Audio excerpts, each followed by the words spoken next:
Alors donc pour comprendre la notion de DMZ ici, je vais illustrer ça par un firewall. On peut le faire aussi avec un routeur. D'accord, il y a des routeurs qui permettent de mettre en place une DMZ. Alors avec un routeur aussi, hein, on peut le faire. Mais je vais prendre un firewall. Donc je sais pas. Voilà. Bon, ça c'est le symbole d'un firewall, c'est un mur. D'accord. Généralement dans un firewall, on a minimum 2 interfaces pour parler d'un firewall. J'ai dit bien minimum 2 interfaces. Il y a une première interface qu'on va appeler le trust en anglais, qui veut dire la confiance, trust area, donc la zone de confiance. Et il y a une autre interface qu'on va appeler le untrust, c'est-à-dire la zone de non-confiance. Et dans le réseau, généralement, la zone de confiance, c'est votre réseau LAN, votre LAN à vous, hein, réseau de l'entreprise. Et la zone de non-confiance, mais généralement, de façon générale, d'accord, c'est ce qu'on va appeler, on va dire par exemple, Internet. Donc le réseau public. OK? Donc pour parler d'un firewall, on doit avoir au minimum 2 interfaces. Donc, si par exemple vous voulez configurer un firewall de façon soft sur un serveur, ce serveur doit avoir au minimum 2 interfaces pour qu'on parle d'un firewall. D'accord? Pour qu'on puisse définir la zone trust et la zone untrust.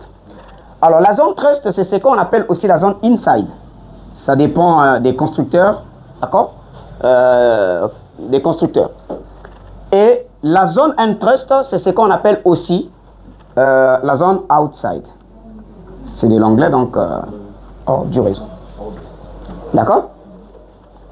Et donc, le but du firewall ici, c'est quoi? C'est un équipement qui va se mettre entre 2 réseaux. Donc, vous voyez ici, j'ai un premier réseau qui est ici je l'appelle comme ça.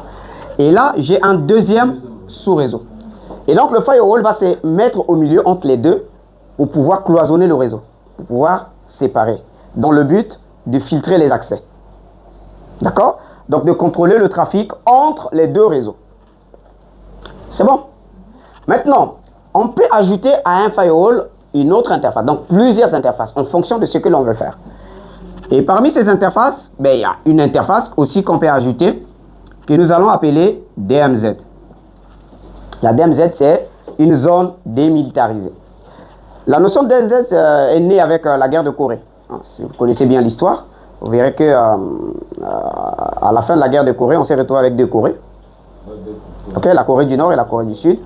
Et quand ils ont signé la paix, ou je ne sais pas si c'est la paix ou la cessation des hostilités ou la cessation des combats, eh ben, on a défini une zone entre les 2 Corées qu'on appelle la zone démilitarisée, qui n'appartient à personne, s'il faut dire. Donc c'est une zone ultra sécurisée entre les 2 armées. Au nord, vous avez les Nord-Coréens, au sud, vous avez les Sud-Coréens qui contrôlent cette zone-là. Okay? Et donc en informatique, l'inspiration est partie de là. Donc cette zone-là, eh ben, elle va permettre, par exemple, si nous voulons avoir une batterie de serveurs, donc ici, par exemple, on peut mettre un ensemble de serveurs, donc généralement des serveurs web, dont on va donner accès aux utilisateurs de l'extérieur, par exemple, qui sont dans la zone untrust. Donc je prends par exemple, nous avons un site web, Cermak a un site web, et ce site web est accessible aux utilisateurs qui sont à l'extérieur, donc qui n'appartiennent pas à Cermak, qui ne sont pas des Cermak. Et donc, on va mettre en place une DMZ, et dans cette DMZ, on va mettre, par exemple, ici, le serveur web. Si nous avons notre serveur web. On va donc donner les accès, permettre aux utilisateurs qui sont de l'extérieur, pour pouvoir avoir accès à ce serveur web. Donc, par exemple, consulter les pages web, si nous avons des annonces qu'on publie, si nous avons des offres d'emploi, on les publie sur notre site, et que le commun des mortels, à l'extérieur de Cermak, peut avoir accès. OK? Et donc, généralement, dans une DMZ, les machines, notamment les serveurs, qui sont dans la DMZ, eh ben, utilisent l'adressage IPv public. OK? Mais on peut aussi les adresser en utilisant les adresses IP privées. D'accord? Et pour qu'on puisse avoir accès de l'extérieur, bon, il y a des mécanismes. C'est des chapitres auxquels on n'est pas encore arrivé. On va, par exemple, faire du NAT à partir de l'IP public qui sera sur l'interface untrust, pour avoir accès à ces serveurs. Ça aussi, c'est possible à faire. OK? C'est bon? Mais reconnaissez par exemple, plutôt ici, retenez que si vous avez des services web, des services internet, des serveurs qui ont des services web dont les gens vont avoir accès de l'extérieur du réseau, eh ben, il est mieux de les adresser avec les adresses IP publiques. D'accord? Mais on peut aussi les adresser avec les adresses IP privées. OK? Parce que les adresses IP publiques, ça coûte quand même cher pour les acheter. Si vous avez toute une batterie de serveurs, beaucoup de serveurs, et s'il faut adresser chaque serveur par une IP publique, ça va quand même vous revenir un peu plus cher. OK? Donc ça, c'est ce qu'on appelle une DMZ. Alors, donc cette DMZ a pour but, donc, les utilisateurs ou les personnes qui veulent se connecter pour prendre des informations, ils viennent du Untrust. Ils vont se connecter sur les serveurs, et les administrateurs qui gèrent ces serveurs, eh ben, ils sont sur la partie inside. Donc, sur l'équipement qui permet de cloisonner le réseau, donc qui permet de faire la ségrégation ou la séparation des réseaux. Ici, en l'occurrence, c'est un firewall. D'accord? C'est un firewall qu'on appelle en français un pare-feu. Et donc, ici, on va avoir des règles qu'on va configurer pour pouvoir autoriser tous ces trafics ou ces flux de données. OK? Et les firewalls, vous en avez de plusieurs types. Il y a des firewalls en appliance physique, donc c'est du matériel, c'est un boîtier que vous avez. Il y a des firewalls aussi qui sont virtuels, donc vous pouvez virtualiser sur un serveur. OK? Et il y a plusieurs constructeurs des firewalls qui existent dans le monde, y compris Cisco, d'accord? Avec ces firewalls qui ont fait la une à l'époque qu'on appelait les ASA. Mais avant les ASA, il y avait des PIX, c'est les vieux firewalls. Après, ils sont passés sur la gamme des ASA, des firewalls qui ont beaucoup cartonné. Et là, ils sont passés sur des nouveaux types de firewalls qu'ils appellent des firewalls nouvelle génération, next generation, avec l'unification de la gestion des menaces, qu'on appelle des UTM. Donc, c'est des firewalls que Cisco appelle Cisco Firepower. Voilà, ils appellent ça des Firepower. Firepower. OK. Et il y a plusieurs gammes, du plus petit au plus puissant. Ça, c'est les firewalls Cisco nouvelle génération. Donc, j'ai eu la chance de travailler dessus il n'y a pas longtemps. Et je travaille même aussi en entreprise sur ce type de firewall que je configure de A à Z. Lequel défaut, monsieur, par rapport au modèle OSI? Le firewall? Ben, le firewall, normalement, si vous prenez le modèle OSI, alors, c'est une très bonne question. Si vous prenez le modèle OSI, vous avez cette couche sur le modèle OSI. Donc, vous avez la couche physique, liaison de données, la couche réseau, la couche transport, session, présentation et application. D'accord? Donc, normalement, un firewall, si vous le configurez en mode transparent, parce qu'il y a plusieurs modes de configuration d'un firewall, d'accord? Vous pouvez le configurer en mode transparent, en mode NAT, ce qu'on appelle le mode routé. Alors, quand un firewall est configuré en mode transparent, généralement, il fonctionne au niveau de la couche 2 du modèle OSI. D'accord? Donc, à ce moment-là, il peut faire des filtrages couche 2 et ainsi de suite. Parce que là, il est en transparent. Alors, sinon, mais vous pouvez le configurer, plutôt, il fonctionne au niveau de la couche 3. Parce que regardez, par exemple, pour les utilisateurs qui sont ici, d'accord? Si ces utilisateurs veulent, par exemple, partir sur Internet, ils vont devoir traverser ce firewall. D'accord? S'ils traversent ce firewall, donc le firewall devient pour eux la gateway. D'accord? C'est une gateway. Il devient une gateway. D'accord? Et c'est les gateways, ils fonctionnent au niveau de la couche 3 du modèle OSI. Avec le firewall aussi, vous pouvez faire du routage. D'accord? Vous pouvez activer du routage statique, vous pouvez activer de l'OSPF, vous pouvez activer du BGP. D'accord? Vous pouvez même faire du EDRP, par exemple, pour les firewalls de type Cisco. Et aussi, le protocole Cisco EDRP, il est ouvert au jour d'aujourd'hui à d'autres constructeurs. Donc, vous pouvez faire du routage EDRP sur ces firewalls. Et après, il fonctionne aussi au niveau de la couche transport, puisque c'est ce qu'il fait. Hein. Il permet, comme on appelle, le filtrage des connexions par application. Donc, or, ici, on avait vu dans le cours que la couche transport a deux rôles essentiels. Hein, deux rôles essentiels. Il y a plusieurs rôles, mais il y a deux rôles qui sont essentiels. Le premier rôle, c'est l'identification des applications. Donc, par la couche session, au cours d'une session TCP, hein, par une session TCP, on peut savoir quelle est l'application qui tourne derrière. Donc, il permet l'identification des applications. Okay, et il permet le multiplexage des sessions.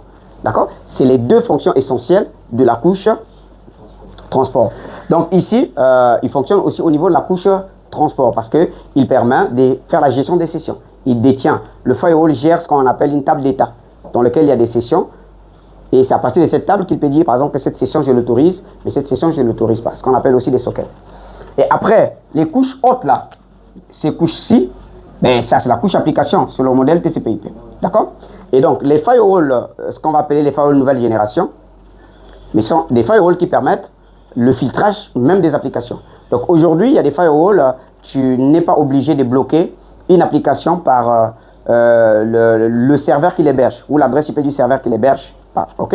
Mais tu peux le bloquer juste par son nom, par exemple Google. Donc, tu veux bloquer tout ce qui est Google, ben, juste par le nom de l'application. Par exemple, SAP, tu le bloques juste par le nom de l'application. D'accord? Donc, les firewalls aujourd'hui, eh ben, ils fonctionnent en fonction de la configuration que tu lui donnes et du modèle du firewall que tu as. Il peut fonctionner de la couche liaison données, la couche réseau, la couche transport et jusqu'à la couche application. Ok? C'est bon? C'est clair? C'était une très bonne question. D'accord? Donc, voilà, c'est c'est qu'une DMZ. Donc, c'est juste une zone sécurisée, c'est un réseau, c'est un sous-réseau, mais qui a une configuration particulière et généralement qui se trouve derrière un firewall. D'accord? Et les DMZ, ce n'est pas seulement aussi dans le cas d'une entreprise que vous allez, plutôt dans le cas d'une connexion Internet ou pour mettre dans un réseau précis les machines qui vont être accessibles des points Internet. Non, ce n'est pas forcément dans ce cadre-là. Vous pouvez aussi être dans une entreprise et avoir plusieurs réseaux et cloisonner ces réseaux-là par un firewall. Donc, par exemple, je vais prendre un exemple ici. Je peux effacer?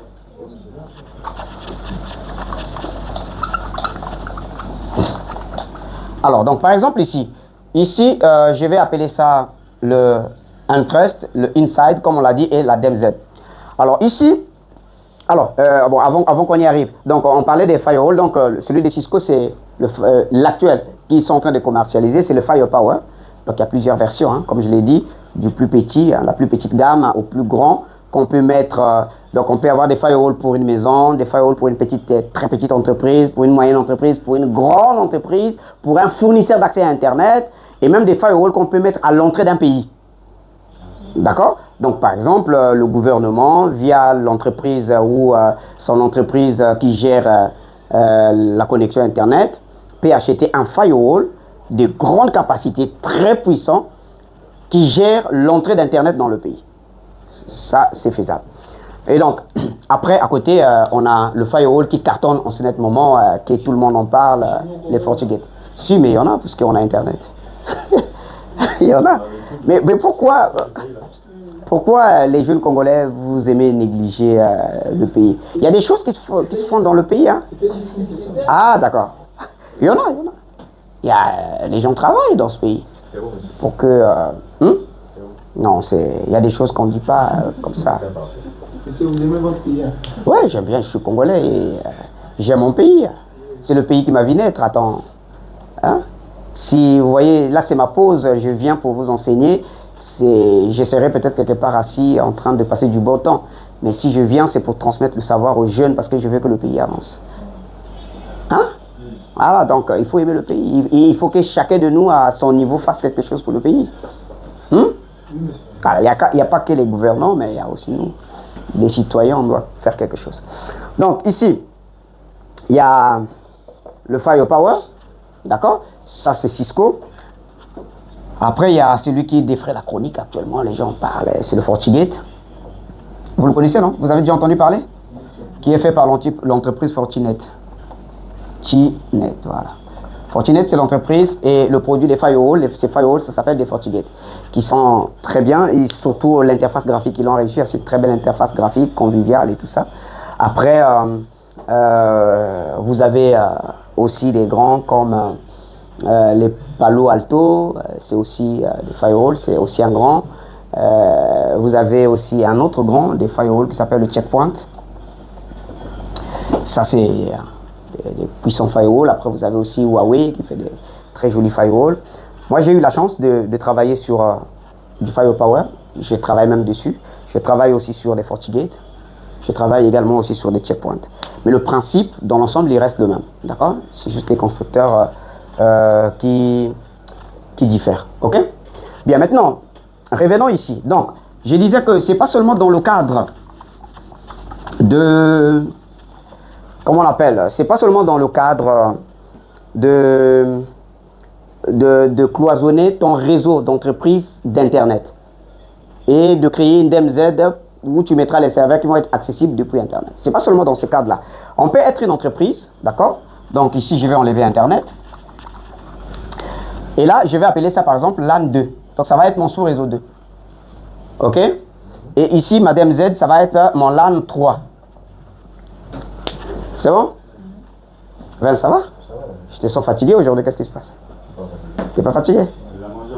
Ah, t'as mangé avant de venir? Bon. Au contraire, si tu as mangé, ça doit te donner de la force. Hein? Ok. Bien. Donc ici, on peut avoir par exemple 3 réseaux.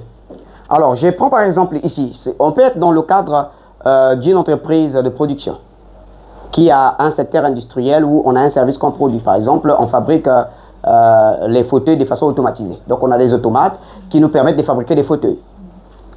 Et donc, ici, par exemple, qu'est-ce qui va se passer? Ça va par exemple être, je vais mettre en place un firewall.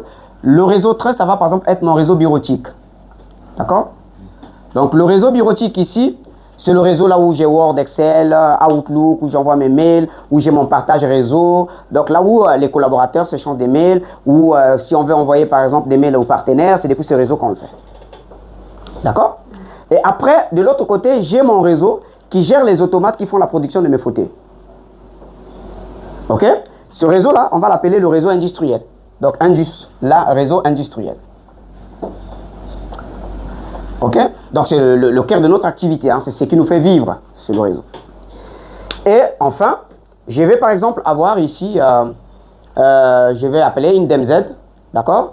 Donc, un réseau, je vais appeler ça par exemple réseau 3, réseau de Reban. Je vais expliquer de Reban pourquoi. Par exemple, ici, j'ai les automates que j'ai pris chez un constructeur. D'accord? Ces automates sont gérés, il y a des serveurs qui gèrent ces automates, il y a des machines. C'est une technologie qui est par exemple propre à cette entreprise. Il m'a donné quelques outils pour pouvoir travailler, mais quand j'ai des gros pépins, j'ai un contrat avec lui. Donc quand j'ai un gros problème, j'ai un contrat avec lui qui lui permet par exemple, lui, de se connecter sur les automates pour les dépanner depuis son siège avec ses ingénieurs. D'accord? Alors donc, je vais appeler ça un réseau de Reban, de sorte que lui, quand il va venir, il va se connecter ici. Et à partir d'ici, il va avoir accès à ce réseau industriel pour pouvoir dépanner les automates afin que je continue à produire. OK? Donc, vous voyez ici, je suis dans un cadre d'une entreprise. Je n'ai pas Internet ici. Donc, ce firewall, il ne gère pas une connexion Internet. Mais il me permet juste de cloisonner des réseaux, de les séparer. OK? Et donc, le troisième réseau qui me sert de réseau de Reban, je peux l'appeler le réseau, comment on appelle, DMZ. D'accord? C'est moi qui donne le nom, c'est moi qui définis ce qui va être la DMZ de mon réseau. C'est bon, c'est clair? Ok. C'est bon? On peut avancer?